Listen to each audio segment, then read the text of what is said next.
Welcome back to Miami. Oh my God, I can't believe it. Did you guys ever think you were going to see me here again? Some people thought I wasn't going to leave California. Well, here I am walking around South Beach in my hood. I'm at close to where the end of Lincoln Road is over here. And I'm going to walk by one of my favorite waterfront spots. People who watch my channel probably seen me walk over here before. But it's a beautiful day to walk along the waterfront. It's a little bit hotter than I would like it to be. It's like 85 degrees plus humidity.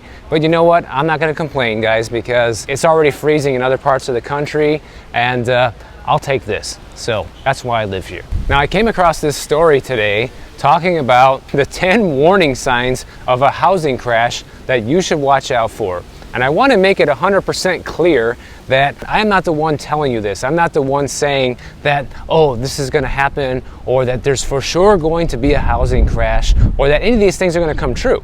I just wanted to let you know that I found this story, and I want to tell you all the points that they make in this story and give you kind of like my reply and opinion on things to see how much we agree on where things are at right now. Now, the first sign that they say of a housing crash, that we might see one, is unsustainable price rises. Basically says when home prices rise too quickly in a short span without a similar increase in wages, it's an alarm bell.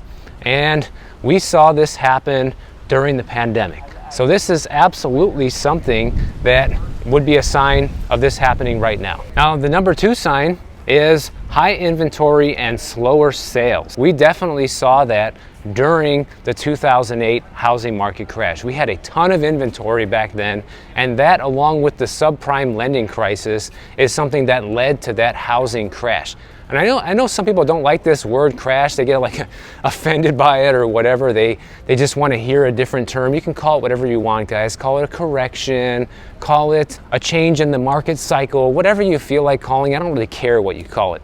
But I guess the term crash is a little bit harsh, and there's really no definition of what a housing market crash is. And in my personal opinion, I would say that a crash is when home prices fall by 20% or more within 2 or 3 years. That's probably safe to say it would be a crash, but maybe some people have different opinions on that. But obviously, we are not in this situation right now where we have really high inventory and lower sales. We do have lower sales, but we don't have the high inventory to go alongside with that. But since we already have one of the two, I think the high inventory will come later on. We may never see high inventory like we saw during the last housing crash, but this time around, I don't think we actually need to see that level of inventory, because back then, the home prices were still far more affordable in terms of what homes cost as a percentage of wages than they are today. And so we don't need to see the inventory go up to nearly the levels that they were in 2008 in order to have a crash this time around. Now, the next one, rising mortgage rates. Obviously, this is something that we're seeing happening right now. And it's not just about the mortgage rates going up, but how fast they've been going up is really what could help induce this crash. And you know, one thing that's been surprising, I think, for everybody so far is how the prices haven't really been impacted so much by the higher mortgage rates. And that does come as a surprise, but it's because we don't have the both sides of the equation. We don't have the high inventory along with the high interest rates, but that can induce more inventory to come in the future. That's my opinion. I think the longer that we have these rates higher, then the more likely it is that we're going to see the inventory come because of these higher rates. Not because people want to sell and buy when rates are this high, but because of the amount of distress it causes in the economy.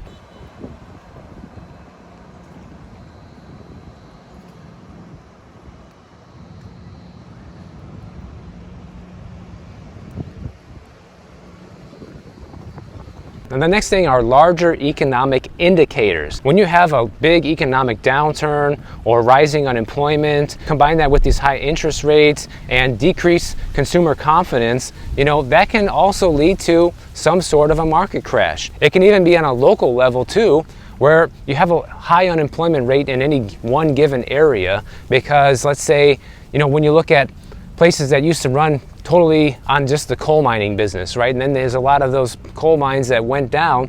then the unemployment rate skyrockets, so housing prices in those areas also plummet because nobody can afford to buy a house. And people who did have houses lose houses, and this can definitely happen in a local scale. The next one is rental vacancy. And we're talking about rental vacancy rates in particular, like how many vacant rentals are there throughout the United States right now. While they have been on the uptick, it's nowhere near where they were during the last housing crash once again, and I have some data I'm going to show here for you guys in just a minute.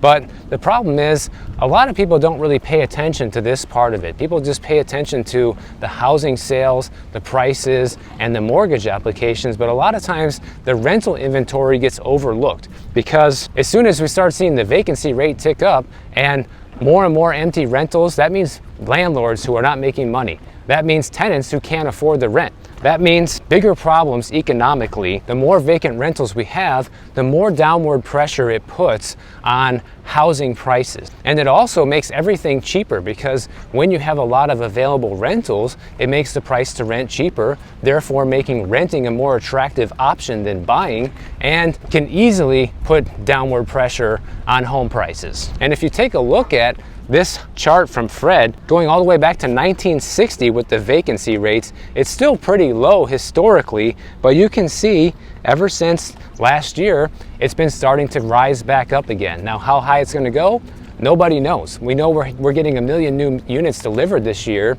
Is that going to have an impact on vacancy rates? Maybe, because a lot of these new places that they're building are also unaffordable. In fact, when I was driving home yesterday, and I was on 95, I saw a bunch of new developments, guys, and you could tell they were all new apartment buildings, and I was only able to capture one of them on the dash cam that I could find anyways, so it's not much. I'll put it up on the screen here, but imagine like 30 more sites just like that one that you're seeing right here, all over the place, up and down 95, and that's just 95. Who knows where else they're building them. A lot of those new rentals are being delivered here in Florida. The next big one, shadow inventory. Well, what is shadow inventory? Shadow inventories are properties that are not officially listed anywhere, but they could potentially enter the market and have an impact. So those usually come from places like foreclosures or investors who are no longer making a profit and choose to sell. Think a lot of these new Airbnb investors that thought it was a good idea to get into the short-term rental business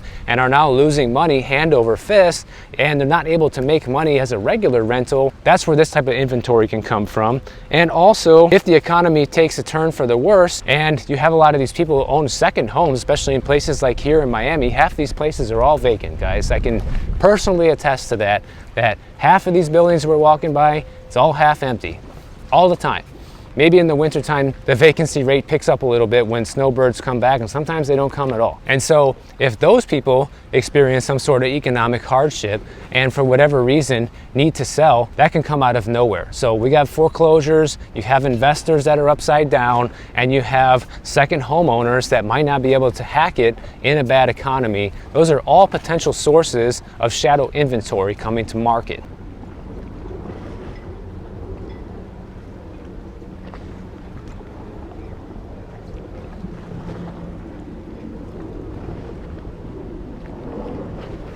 Now this next one is pretty interesting, and that is social media sentiment. Because social media is so prevalent in our lifestyles today, you know, news gets around at rapid fire pace. This channel and the video you're watching right now is a part of that, and a sudden increase in negative sentiment across the board or discussions about market instability might precede broader market awareness. And this says right here in this story, this real-time qualitative data can serve as an early warning system for potential market shifts.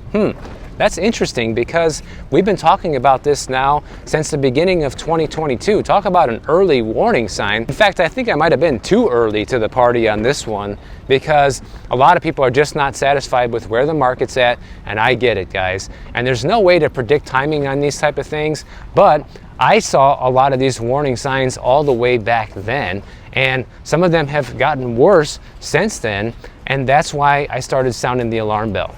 But some people don't want to hear that until, you know, the 9th hour, apparently. Some people want to just hear that everything's good until it really isn't. That's not my personality. My personality, I'm the type of person where I like to get ahead of things, okay?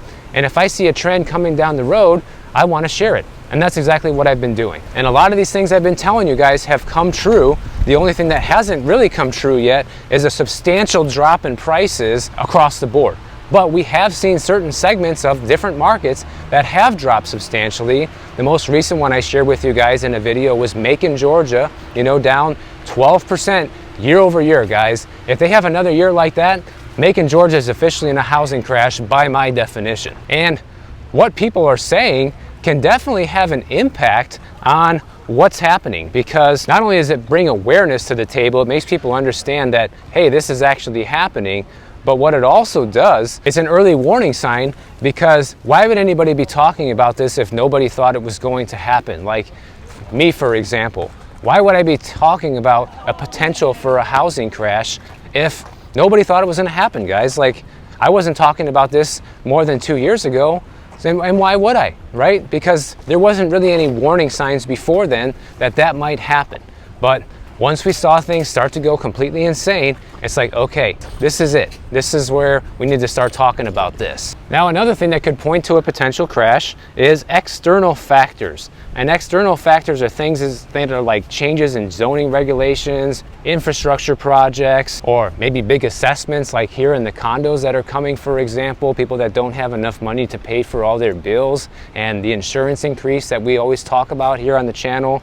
Those are local things that can impact a housing market as well, and something else to be on the lookout for. And this one's kind of a wild card and more of a local problem than anything, but nonetheless, it's something to be on the lookout for where you live.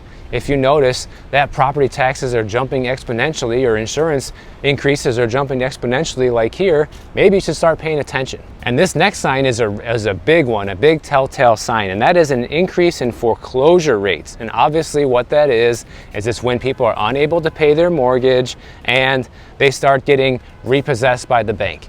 And this is actually happening right now. In fact, I covered this in an entire video a few days ago, where at the very moment, we have about 125,000 new foreclosure filings being processed at this very moment.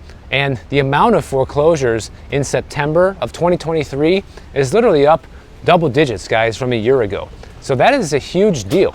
Now, some people will say the only reason we're seeing these foreclosures right now is because of all the moratoriums ending and all of the forbearance programs are basically done. And these are all foreclosures that should have happened during the pandemic. And to that, I would actually agree with, guys. That's where most of these foreclosures are coming from right now. But you have to look at the overall impact on the market that these foreclosures can potentially have. Because number one, when you have 125,000 foreclosures in the pipeline and growing, those are all houses that are going to come to market as inventory. Somebody's going to buy those foreclosures, and when they do, they'll likely sell for a lower price than other resale properties in the area, mainly because foreclosure properties usually aren't in great condition. Look at that house we looked at in Macon, Georgia, 76 grand, when the median home price in the area is 171,000. So that's a pretty big difference. So that property is probably completely destroyed and needs a full renovation.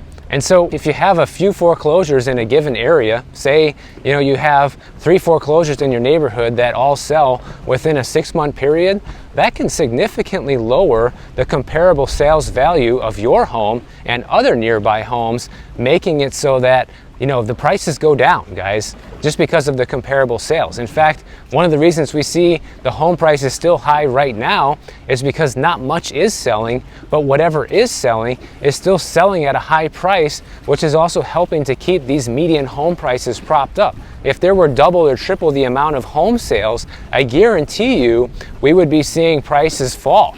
But the thing is, we don't have the transaction volume to show that. But these foreclosures can have an impact on your market. Now, the next thing they say to look out for is just a combination of all of these things. That's really the number 10 thing on this list. And if you have a decline in the economy, an oversupply of homes in the market, and increasing foreclosures and a slowdown in home sales, this could be all huge signs that we're headed for a housing crash. And we already have a couple of those things right now. We have the slowdown in home sales. We have the slowdown in the economy, but one thing we don't have yet is the oversupply of homes, and that's about it. Really, You know, we have the increase in foreclosures. I mean, what else do we really need, guys? Basically, all we need is inventory to go back up and the recession to be called official. That's probably going to be game over. That's my opinion. So, do I think it's possible that we could see a housing crash within the next couple of years? Yes, I do. That's why I've been talking about it here. Has it came true yet? No, it has not. And it might not actually be a crash. It could be some other version of a market slowdown or correction where we just have a long period of time where interest rates are higher and affordability continues to decline, and it slowly lowers what people can pay for different properties, therefore lowering the comparable sales in the area and not really having this huge uptick in inventory or anything that can cause a sudden crash, but maybe more like a slow, long decline. Could be what we're in store for this time around.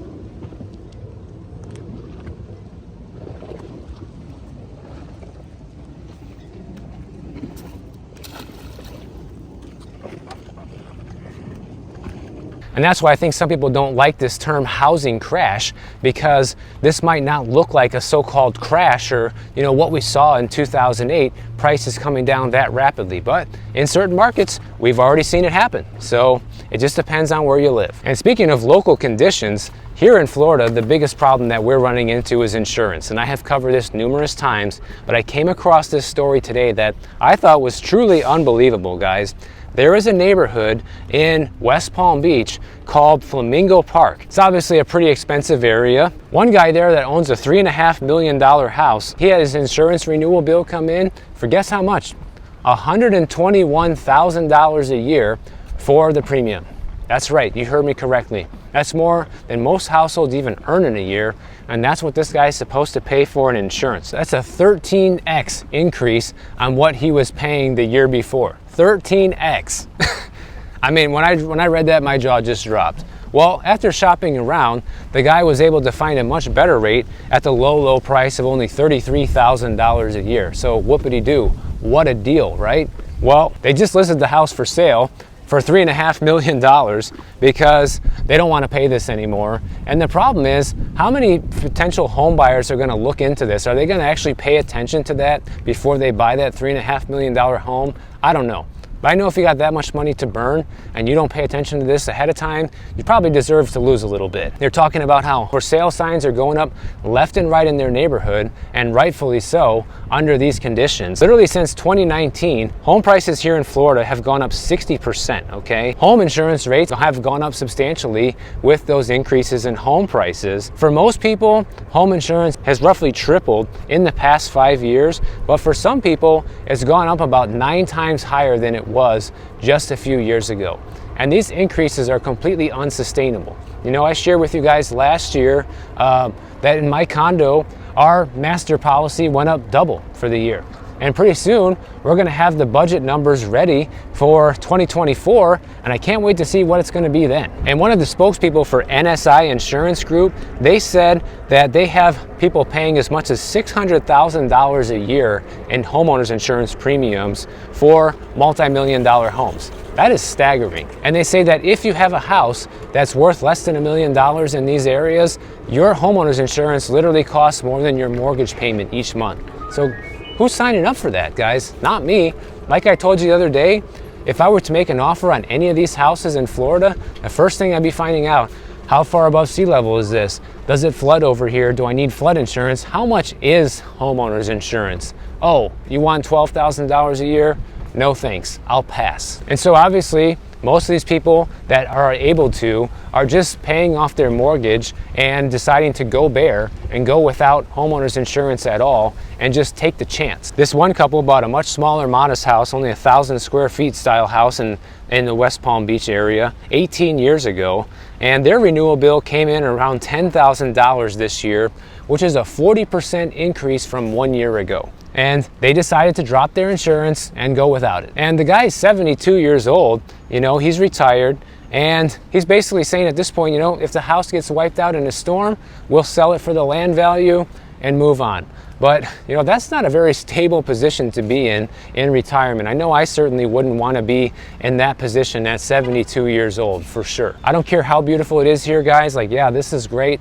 but it's not worth that type of risk hanging over your head every day, in my opinion. Even the mayor of Palm Beach County, Greg Weiss, he also lives in this neighborhood, and he personally decided to drop his homeowner's insurance because his premium skyrocketed to $20,000 a year. So he paid off his mortgage, and a lot of neighbors in the area have done the same thing. So there's a lot of sitting ducks, and if there's a major hurricane in this area in the next couple of years, imagine the amount of losses, and uninsured losses in particular, and what kind of financial position it's going to put these people in. So what this is basically highway robbery, these insurance rates, guys. I mean, it's an unsustainable situation, and if it keeps going in this direction, I don't really know what kind of impact it's going to have on the Florida housing market in general, but my guess is it's probably going to mean prices are going to have to come down, because somebody is going to have to take on the risk of either A, paying that huge insurance premium every single year, or B,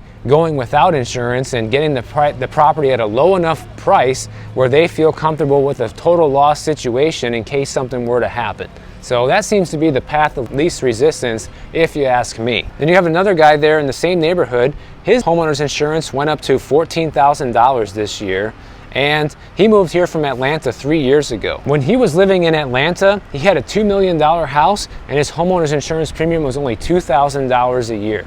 So people are literally just getting charged this because they live in the state of Florida, and our risk is so much higher here, and that's it.